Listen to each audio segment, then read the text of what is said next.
Robin, tell me, as president-elect of the MLS, what will your duties be? We do attend a lot of meetings throughout the country because we're always looking for what is the newest and the latest to help the realtor in his statistics.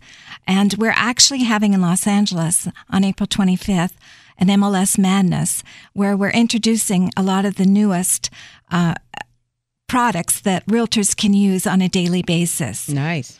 And some of these are helping us to be more mobile. Mm-hmm. In the olden days, we used to have to go to our offices more. Mm-hmm. Now we can work in the field practically all the time. Yeah. You know what? That is so interesting you mentioned that, because I remember when I first got in real estate and we had everything was paper. You know, everything we had was delivered to us in a report. And we had to look these things up on paper. And so now everything is digital.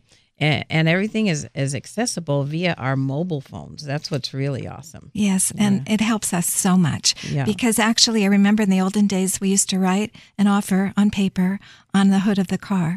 Oh, and my goodness. We no longer have to do that. Oh, yeah, Robin, you are dating yourself. Right on the hood of the car. On the hood of the car. Well, you know, I do remember writing those offers manually. Yes. And, you know, it would be nothing to whip out those documents and say, okay, we're going to write now. Let's write this offer. That's awesome. That's right.